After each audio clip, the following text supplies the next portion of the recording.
Epilogue. Her body ached. Every inch of her was sore and stiff. Her limbs were heavy, numb, and painful all at the same time. She tried to speak, parting cracked lips, but all that came were a series of raspy coughs that scraped her throat and sent a deep ache through her stomach. Even breathing required a struggle. She lay back, feeling soft blankets with something hard underneath. The caw of seabirds drifted in from the distance on cool air that tasted of salt. Her eyelids fluttered, resisting the command to open. Ugh. This was about all she could muster. Another cough racked her, and someone pressed something damp and cool against her forehead. You're awake. A cheerful voice came from her right. She blinked against blurry vision, struggled to make out the figure leaning over her, messy hair obscuring his features. Cal? The name crawled from her throat, raw as it was. The blurry silhouette chuckled. Figures he'd be your first thought. The voice was familiar, one she'd journeyed with for many years. She'd even come to think of its owner as family, though she didn't say it aloud often enough. The damp cloth dabbed at her cheeks, patted down her throat. Calloused fingers brushed a strand of hair out of her face. She squinted against the light in the room, strained until the face resolved into focus. Artie? Artie's smile stretched wide, familiar and comforting. Welcome back, Shay. Rough dirt pressed against Ovette's cheek. Her senses snapped to attention, and what remained of her fight or flight response pushed her to her feet. She coughed against the dry air that filled her lungs.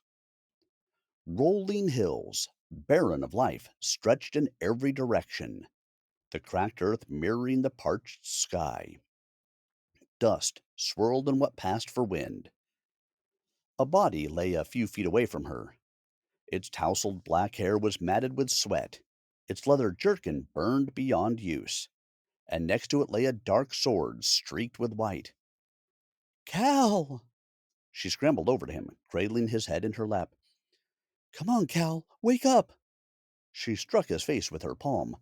Wake up!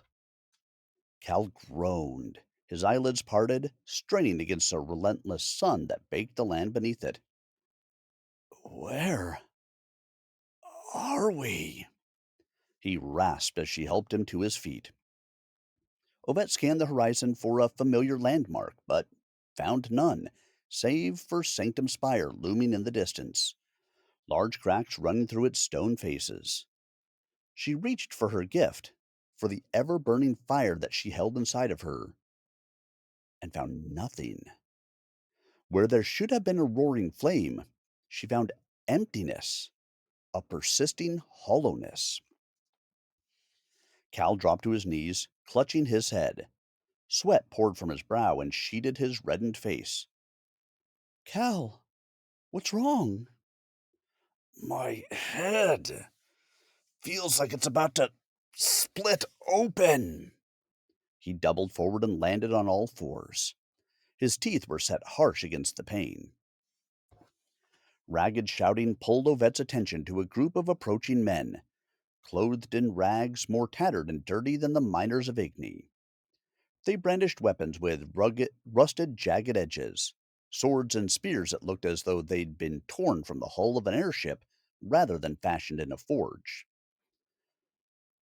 The leader inched forward, his lips chapped and bleeding, his weathered skin cracked and blistered with painful sores.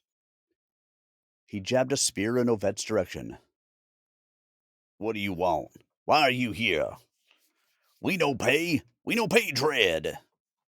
Panic jerked his pitch as he spoke. You go! You go! Ovette held up her hands in front of her.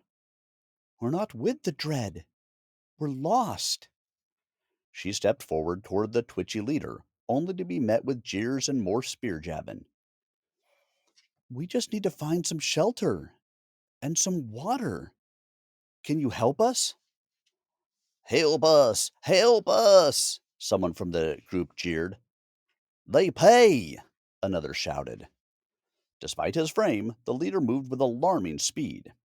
He snatched hold of Ovette's wrist and pulled her forward. Get off! Let go of me! She shoved the wiry man to the ground with ease and brought her hand up. Again, her flames didn't answer. She tried again, pushed down harder, and called out to the dreamer. But there was nothing but silence in her. The wiry man sprang up to his feet and pounced on Ovette, butting her in the side of the head with his jagged spear. Her vision blurred as she toppled to the ground.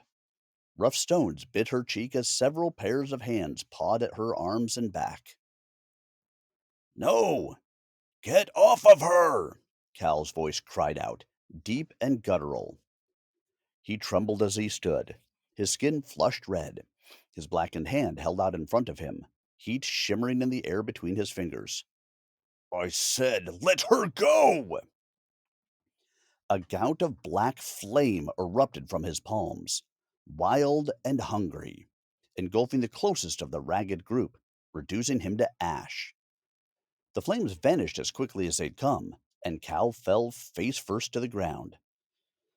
The ragged men screamed, abandoning their weapons and scrambling over each other in their frantic retreat. Ovette crawled to Cal. She rolled him over and cradled his head in her lap. He shivered despite the heat, his skin cold and clammy. Cal?